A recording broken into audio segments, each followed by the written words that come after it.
Olá a todos, meu nome é Gilmar e eu estou aqui com mais um vídeo para comentar as notícias da semana.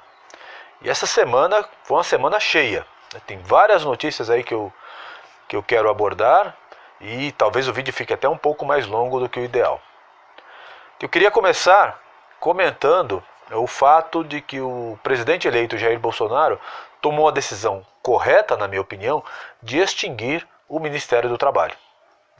O Ministério do Trabalho ele é fruto do processo do Getúlio Vargas, né, da criação da CLT, né, baseada na Carta del Lavoro do Mussolini, quer dizer, é de inspiração fascista, a ideia de um órgão estatal que controle as relações capital e trabalho, que controle a existência ou não dos sindicatos. A realidade do Brasil dos anos 30, do próprio mundo, né?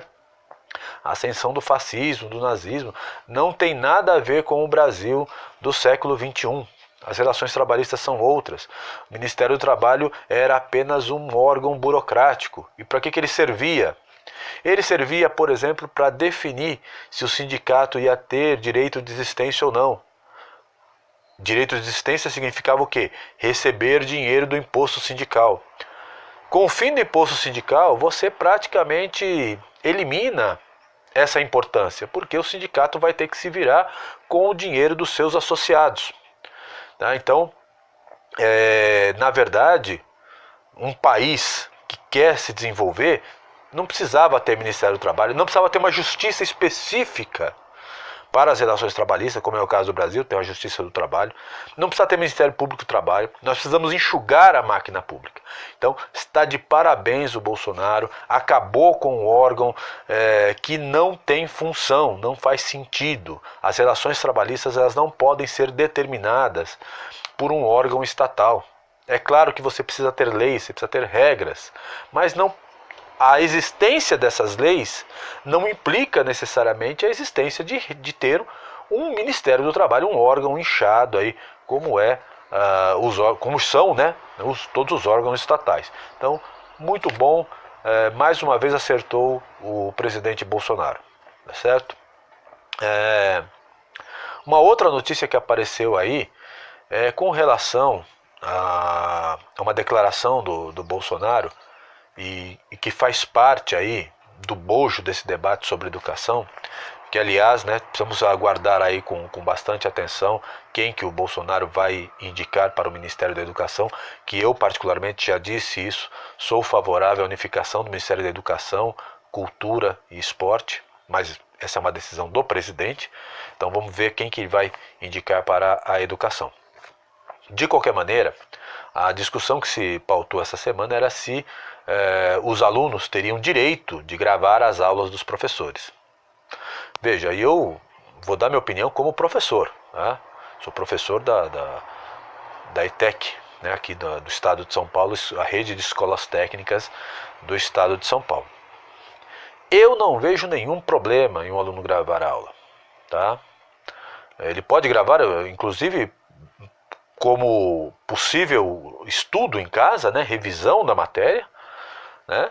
E claro, nós sabemos que existem alguns professores que cometem exageros em sala de aula, né? A minha função como professor, eu sempre tive muito essa preocupação, ela envolve muita responsabilidade. Ainda que eu seja professor do ensino médio, né, os alunos de escolas técnicas, né, ligadas aí, que fazem conjuntamente com o ensino médio, esses alunos, a gente percebe o grau de imaturidade de alguns deles. E que muitas vezes eles não sabem distinguir o que você fala em sala de aula. Então o professor precisa ter muita responsabilidade, ele precisa ter clareza, ele precisa distinguir, deixar claro para os alunos o que é uma opinião pessoal e do que é um conteúdo estabelecido no seu currículo. Certo? E muitas vezes os professores extrapolam. Para não falar, e é preciso que isso seja dito, de professores que não cumprem efetivamente a sua função dentro de sala de aula. Né? Eu não sei como é que funciona em outras regiões, como é que é esses estudos em outras regiões, mas em São Paulo o grau de abstenção de professores é muito forte.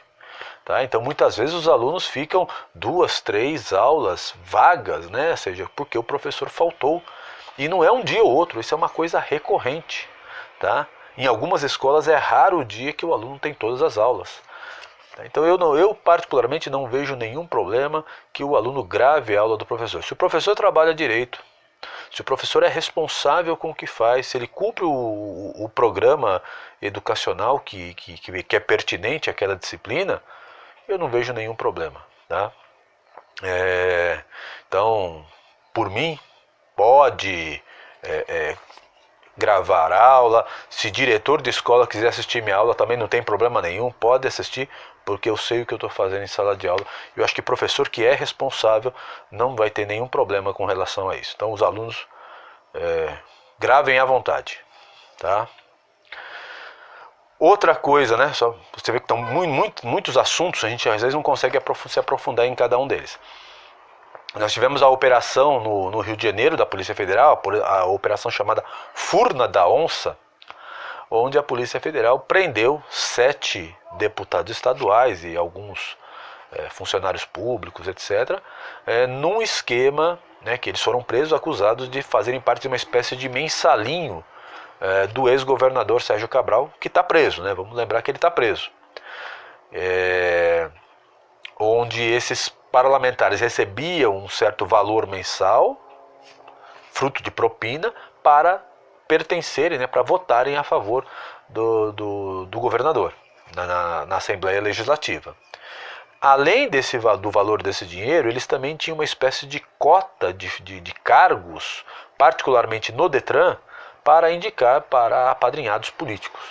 Né? Então, o que a gente viu muito em Brasília, né, com o esquema do mensalão, da época do PT, a gente vê no governo do Sérgio Cabral no Rio de Janeiro. E nós não podemos esquecer que o Lula era um aliado, né, ou o Sérgio Cabral era um aliado de primeira linha do ex-presidente, agora presidiário, Lula. Né?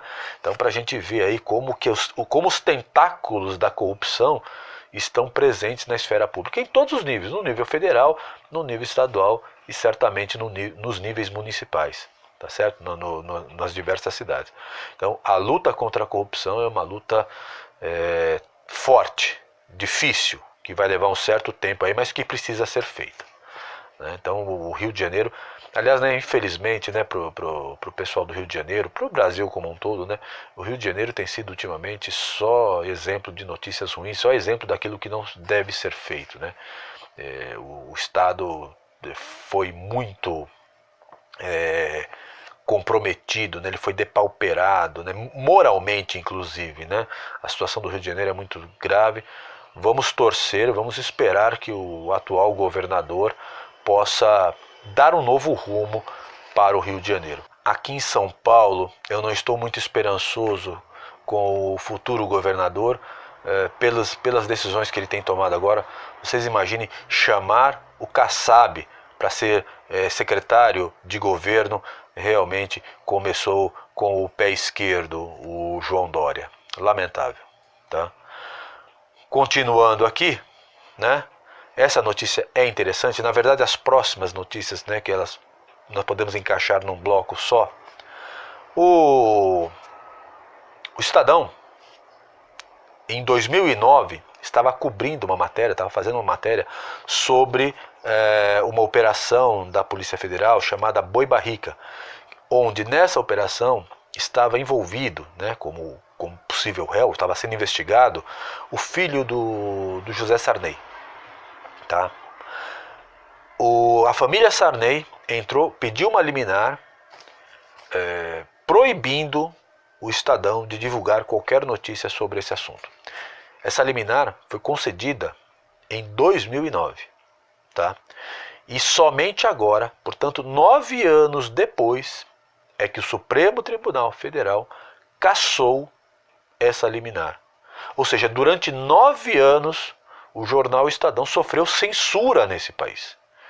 Muito se fala que o Bolsonaro vai censurar, que existe uma censura, que ele não gosta da imprensa e etc, etc, etc.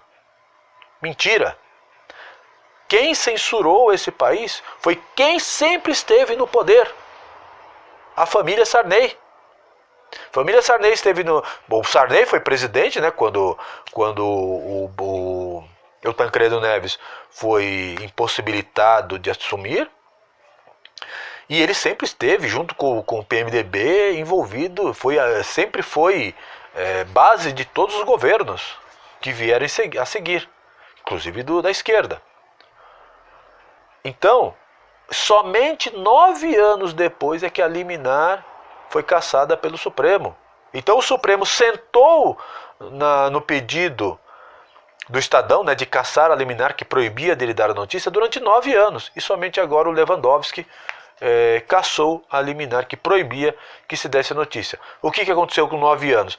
As investigações foram prejudicadas, a notícia perdeu a sua função, porque com 9 anos posteriormente, quer dizer, houve tempo suficiente de se esconder provas, destruição de provas, né, de esconder rastros do crime. Então, percebam que, quando eu digo, eu vou dizer sempre isso, o judiciário hoje, eu falo do Supremo, mas talvez a gente tenha que estender por mais campo do judiciário. O judiciário é um problema para o nosso país. Tirando alguns juízes, como é o caso do Sérgio Moro e outros juízes, principalmente os de primeira instância, mas quando você vai para instâncias superiores, o judiciário joga contra a democracia do nosso país. O Estadão passou 9 anos em censura. E aí vão reclamar do Bolsonaro? Pera lá, né? Vamos com calma nisso. Então, é muito complicado a atuação do nosso judiciário, principalmente o Supremo, que ficou prendendo a ação do Estadão durante 9 anos. Tá? Mais uma sobre o STF agora. Né? O Senado, né, aprovou o aumento do Supremo de 16%. Então, o salário dos ministros do Supremo Tribunal Federal passam de 33.700 para 39.200. Né? Se fosse só o salário do ministro do Supremo, ainda que um aumento salarial no estado que o país se encontra, com a crise das contas públicas seja imoral, mas o problema não está aí. O salário do ministro do Supremo, ele é referência para salários de servidores do país inteiro, porque é o teto salarial. Então, se você aumenta o teto, isso pode gerar um efeito de aumento das despesas, né, como um efeito em cascata. Alguns estudiosos, alguns economistas falam que esse aumento do Supremo pode gerar um aumento em cascata por ano da ordem de 4 a 6 bilhões de reais. Quer dizer, o país já está com um déficit da ordem de 150 bilhões. E ainda vem o Senado para dar esse presente para o Supremo. Muito ruim. Né? E nós não podemos esquecer que o Dias Toffoli, que é o presidente do Supremo, ele fez lobby, ele se ligou para os senadores para que fosse aprovado o aumento. Tá? A questão agora está na mão do Michel Temer. Ele tem aí 15 dias, né, para decidir se veta o aumento ou não. Qualquer presidente sério iria vetar.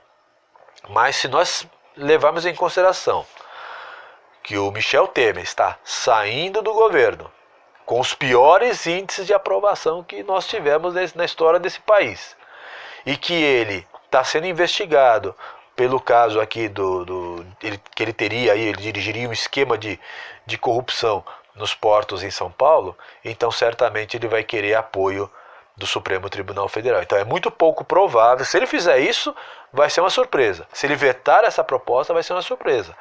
Mas é muito pouco provável que o ministro do Supremo, que o presidente da República vete esse aumento ao Supremo, que vai contra os interesses da nação. É uma atitude antipatriótica do Supremo Tribunal Federal, particularmente do seu presidente, o Dias Toffoli. Claro que ele não está agindo sozinho.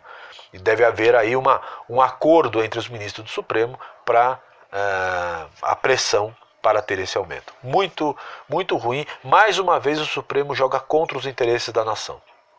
E para reforçar essa ideia, para vocês verem como uma coisa é grave, vocês sabem, né, já comentei isso, né, o juiz Sérgio Moro foi convidado e está certo que ele vai assumir o cargo de ministro da Justiça. Para ele assumir o cargo de ministro da Justiça, ele precisa sair, ele precisa deixar a carreira dele de ministro, de juiz federal. Carreira que ele atingiu por méritos, através de concurso público. Então ele vai sair dessa carreira. Só que entre o convite que foi feito agora, né, uma semana depois do segundo turno, e a posse, que vai ser no dia 1º de janeiro, ele tirou férias. Né? E ele mesmo justifica as férias dele dizendo que ele não podia ficar esse período aí de aproximadamente 2 meses sem salário. Né? Porque se ele pede exoneração, ele deixa de receber, claro. Então ele só vai exonerar na véspera da posse, provavelmente na última semana de dezembro.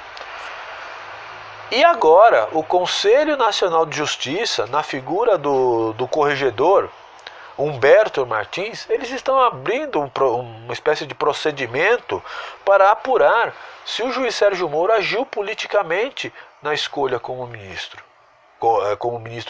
da Justiça, né? Ele ainda estando no cargo de juiz. Ora, o que esperava o procurador? O corregedor, melhor dizendo. Que o juiz Sérgio Moro pedisse a exoneração do cargo e depois mendigasse algum cargo para o Bolsonaro? É claro que ele tinha que esperar um convite. Então, há toda uma ação por parte de setores da Justiça, do Supremo, do Partido dos Trabalhadores, né, instrumentalizando os advogados do Lula, no sentido de tentar denegrir a imagem do Sérgio Moro, que até agora tem agido com absoluta lisura, tá certo? O juiz Sérgio Moro tem agido de maneira exemplar, tá? Mas há aquelas pessoas que estão lutando contra a Lava Jato. Nós não podemos esquecer a postura absolutamente fundamental do Sérgio Moro no episódio do desembargador Rogério Favretto. Se vocês se lembram, eu comentei aqui inclusive, o Favretto, ele fez uma espécie deu uma liminar para libertar o Lula. Foi a ação do Sérgio Moro no sentido de negar, né, estabelecer uma contra-ação jurídica negando e depois levando o caso para o presidente do TRF4, que decidiu pela improcedência da medida do Favretto, que garantiu que o Lula continuasse preso. Isso ia colocar o país no caos. Isso podia gerar um confronto civil. Essa irresponsabilidade do desembargador Favretto. E aí veio o Conselho Nacional de Justiça para tentar analisar a postura do Sérgio Moro. Então, meus caros, eu queria deixar claro o seguinte. Nós, os brasileiros, estamos tentando colocar ordem nesse país. Nós conseguimos eleger alguém fora do sistema. Jair Bolsonaro. O Jair Bolsonaro sabe que ele precisa tomar medidas no sentido de avançar. Por isso ele escolheu o Sérgio Moro como ministro da Justiça, para dar continuidade à Lava Jato, à luta contra a corrupção, para a punição desses políticos que usam seu cargo para benefício próprio. Mas a luta é forte. Nós vamos enfrentar resistência. E um dos baluartes dessa resistência, um dos pontos-chave dessa resistência, acredito que nem vai ser o Congresso Nacional, porque o Congresso Nacional, hoje, claro, é um Congresso do passado, mas o Congresso do futuro vai ter uma boa bancada do próprio PSL, que é o partido do Bolsonaro, que vai servir de base de apoio, mas também de outros parlamentares que estão nesse processo de mudança. Então eu acredito que nem vai ser o Congresso. Talvez o Senado ainda tenha um pouco de resistência, mas hoje eu afirmaria que o grande baluarte da luta contra a mudança que o país precisa, da manutenção da velha política, é o Supremo Tribunal Federal, é o nosso sistema judiciário, principalmente nas instâncias mais altas, no STF e no STJ. Então, a luta é muito forte. Eu acredito que o Jair Bolsonaro sabe disso. E eu vou dizer mais, não adianta dar acenos, fazer agrados aos ministros do Supremo. Eles vão fazer de tudo para inviabilizar o próximo governo. Fique claro isso. O Supremo Tribunal Federal vai fazer de tudo para comprometer o governo do Jair Bolsonaro. Porque esse governo, essa presidência, esse mandato, ele não pode fracassar. Ele é fundamental para que nós possamos avançar nesse país. Porque se ele fracassa, vai vir um PSDB com uma nova roupagem, ou eventualmente até o PT, ou qualquer outra variante, um Ciro Gomes da vida. Né? Nós não podemos deixar isso acontecer. Então a nossa luta hoje é o Supremo. A principal luta é contra o Supremo. O Supremo não é confiável. Tá certo? Bom, eu vou encerrando por aqui. O vídeo já está muito longo. Tá? Se gostaram, dê um like, inscrevam-se no canal, acionem o sininho aí de notificação. Sempre que tiver um vídeo, vocês serão avisados. E até o próximo vídeo.